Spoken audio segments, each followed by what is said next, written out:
আমরা পেয়েছি সাবেক বাংলাদেশের প্রধানমন্ত্রী শেখ হাসিনা। আপনাকে স্বাগত জানাই, আপনি আমাদেরকে সময় দিয়েছেন, এসেছেন আমাদের কাছে এবং যুক্ত হয়েছেন আমাদের সঙ্গে, সেজন্য আপনাকে ধন্যবাদ এবং কৃতজ্ঞতা। আমাদের সাথে আরো থাকছেন বেগম খালেদা জিয়া, আপনাকে আমাদের অনুষ্ঠানে স্বাগত জানাই, আপনি আমাদের সময় দিয়েছেন সেজন্য আমাদের কৃতজ্ঞতা জানাবেন। আমরা আসলে অনেকগুলি প্রশ্ন আপনাদের দুজনকেই করতে হবে, সেজন্য আমরা আপা এতদিন ধরে গর্তের ভিতরে থাকা আপা সমানের দোয়া ইউনুস পড়ছেন বলেই না এমন বিজয়ের দেখা পলানোর সময় সেই মানুষগুলির কথা মনে পড়লো না শেখ হাসিনা। আপা আপনার একটু মন্তব্য শুনতে চাই, আপনি আমাদের একটু বলবেন জুলাই অভ্যুত্থানের ফল।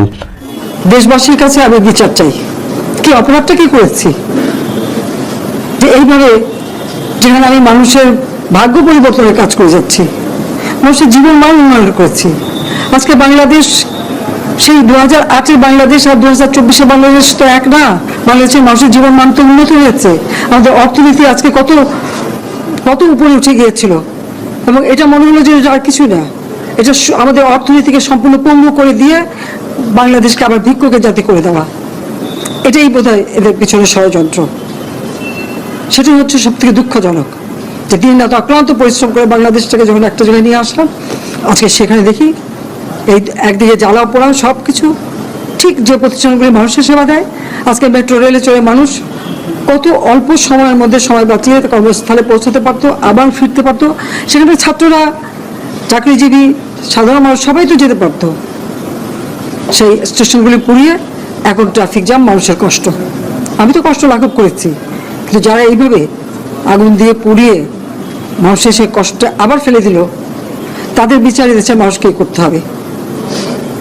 আমি খালি সকলের সহযোগিতা চাই, আর এইভাবে মায়ের কোল খালি হোক এটা আমি চাই না।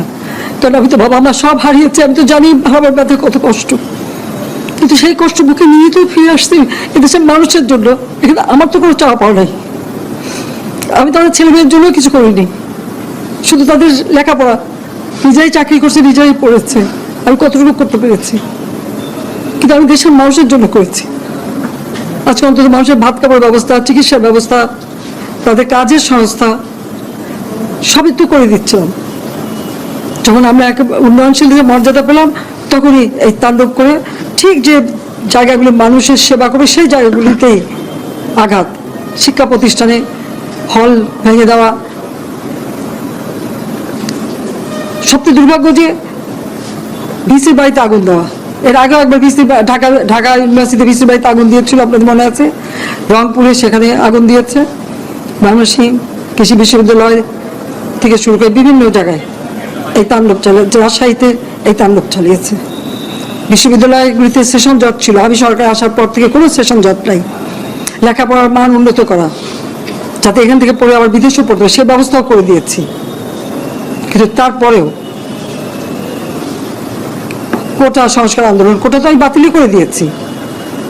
আমি আহ্বান করেছিলাম যে একটু ধৈর্য ধরো, হাইকোর্টে শুনানি হবে, হাইকোর্ট যে রায় দেয় না। তারপরেও এই আন্দোলন, আমি আজকে এই যে এতগুলি মানুষের জীবনের ক্ষতি হলো, এতগুলি পরিবার ক্ষতি হলো, এর দায় দায়িত্ব কাদের? আমি দেশবাসীর কাছে সেই আহ্বান জানাবো যে এই ধরনের ধ্বংসযজ্ঞের জন্য এই দেশকে নিয়ে একটু চালাতে না পারি। আমি সকলের সাহায্য চাই, আর আমি চাই না এভাবে মায়ের কোল খালি হোক আর এভাবে মানুষ অসহায় পড়ুক।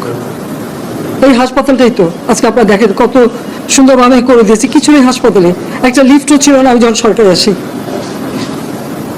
আর সেই এই হাসপাতালও আমার আব্বা স্বাধীনতার পর জাতির পিতা বঙ্গবন্ধু শেখ মুজিবই করে দিয়েছিলেন। আমি সেটা উন্নতি করেছি বলেই তো আজকে চিকিৎসা দিতে পারছি, নইলে এত রোগীর চিকিৎসা দেওয়া কোনোদিন সম্ভব হতো না। আমার কি এটাই অপরাধ যে আমি মানুষের জীবন মান উন্নত করার জন্য কাজ করেছি, আর সেই জায়গাগুলিকে হামলা করতে হবে? কোভিড-19-এর সময় যেখানে আমরা সব থেকে ভালোভাবে মানুষের চিকিৎসা দিতে পেরেছি, সে কোভিড হাসপাতাল, সেখানে আগুন দিয়েছে। এটা কি ধরনের খেলা? আমি আর কিছু বলতে পারি না, আমি যে এগুলি এক একদিন দেখি। আর শেখ হাসিনা, আপনাকে অনেক ধন্যবাদ, অনেক ধন্যবাদ। বেগম খালেদা জিয়া, আপনি গণতন্ত্রের পক্ষে লড়াইয়ে সামিল হতে বলছেন, প্রশ্ন কেউ কেউ করছেন, প্রশ্ন উঠছে, আপনি কি এইসব মামলা মোকদ্দমা থেকে মুক্তি পেতে ডক্টর মোহাম্মদ ইউনূস সরকারেরই পরিবর্তন চাইছেন? বিসমিল্লাহির রহমানির রহিম। আসসালামু আলাইকুম। দীর্ঘদিন অসুস্থ থাকার পর আপনাদের সামনে কথা বলতে পারার জন্য আল্লাহর কাছে শুকরিয়া আদায় করছি। আমার কারাবন্দী অবস্থায় আপনারা আমার কারামুক্তি ও রোগ মুক্তির জন্য সংগ্রাম করেছেন, দোয়া করেছেন, সেজন্য আমি আপনাদের সকলকে ধন্যবাদ জানাচ্ছি। দীর্ঘ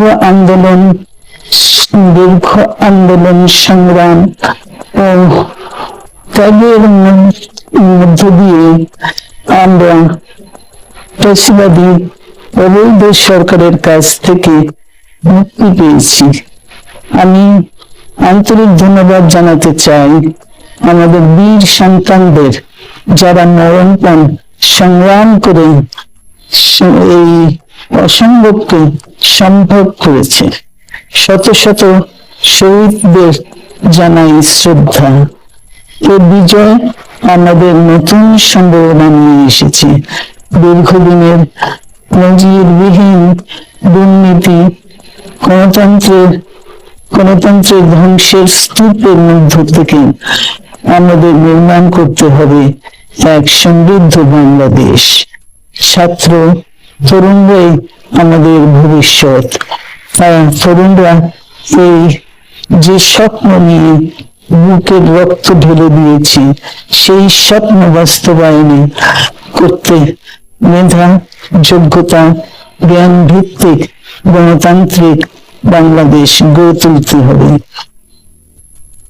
শোষণহীন সমৃদ্ধ বাংলাদেশ, সকল ধর্মের গোত্রের অধিকার নিশ্চিত করতে হবে।